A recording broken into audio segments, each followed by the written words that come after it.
a statement on the second Kamkunji protests, July 12, 2023.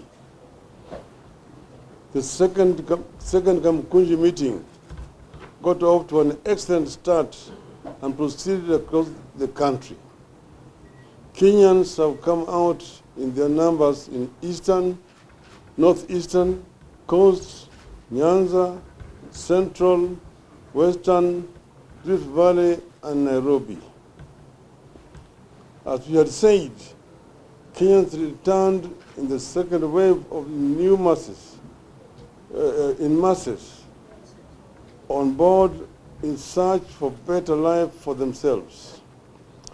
People are determined to decide for themselves how they are going to shape their day to lives, and now that they have been abandoned by their leaders. People have come out even in the most remote parts of the country to express their displeasure with the Ruto regime. The message is out loudly and clearly that Kenyans are tired. Watu wamechoka. Kenyans are tired.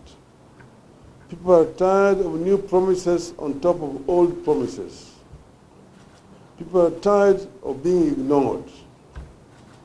People are tired of being told what to do and when to do it. People are tired of going to bed hungry, facing the new day hungry, and returning to bed hungry.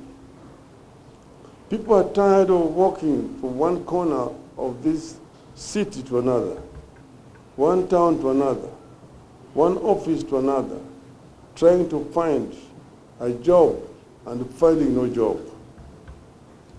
Parents are tired and ashamed of returning home empty-handed in the evening after an all-day struggle to get something for their families.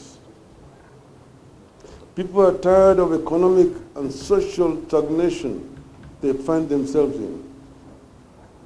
People are tired of rules and askaris everywhere whose sole purpose is to kick every coin we make and take it to Ruto as tax while we go home with nothing for our families.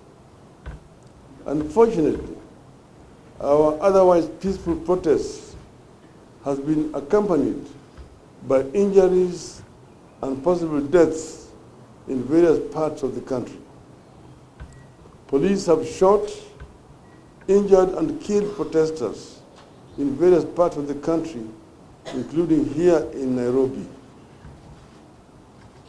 Scores of protesters have been arrested for participating in an exercise that is clearly protected by our Constitution.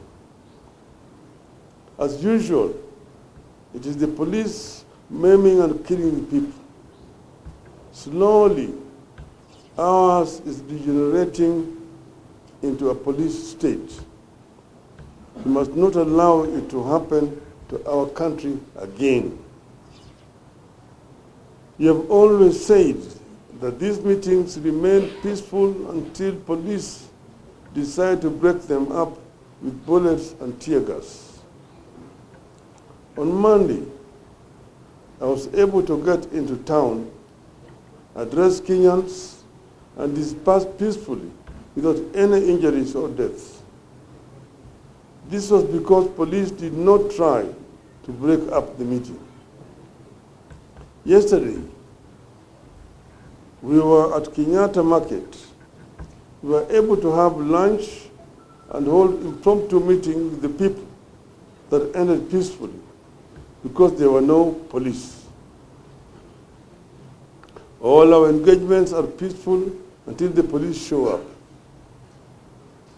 Late last night, we received intelligence of a most heinous plan by Kenya Kwanza to ferry armed goons who would attack peaceful attendees of our rally in Kamkunji. These goons had expressed orders to shoot directly into the crowd while enjoying police protection. Early this morning, our crew who had been sent to set up the stage at Kamkunji were attacked and their equipment damaged. Some were arrested. In line with the intelligence we received, armed goons have this afternoon descended on Kamkunji grounds and shot indiscriminately into the crowd. Police have used water cannons to disperse those peaceably assembled there. In order to protect our people and avert more injury and loss of lives, we have taken the strategic decision not to proceed with the rally at Kamkunji grounds this afternoon. In any case, the police have made the point. We take this opportunity to thank Kenyans for taking up our call to fight for ourselves. This struggle is not about Azimio or any party in particular. This is now about Kenyans refusing to move on until they get a good deal. We agree with them.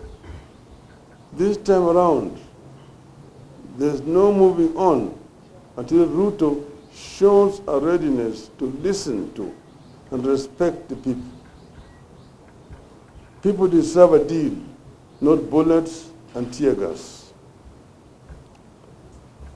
Kenyans clearly understand that if they let Ruto get away with his present display of disrespect, dictatorship and contempt for the people, he will try to get away with many other bad things. Kenyans understand that suffering will be the new normal if Ruto gets away with the Finance Act and the many other dictatorial political and policy decisions he's currently pursuing. So there is no moving on until Ruto comes out openly and agrees to repeal the Finance Act and embarks on other measures to lower the cost of living. There is no moving on until Ruto comes out loud and clear with the need to have a bipartisan reconstitution of IBC, reinstatement of the fired IBC commissioners, until he commits to respect and stops interfering with other political parties. The fight for multi-party and a new constitution was so painful, so deadly, and so costly that it could not have been in vain. We did not fight for a new constitution and multi-party only for Ruto to take us back to the 1980s. Kenyans will not accept it. It will be trial by fire many times, but we have been through trial by fire before. So we soldier on. As Kenyans, we have a duty to liberate ourselves as we have always done. It has never been easy. It will not be easy, but it has to be done.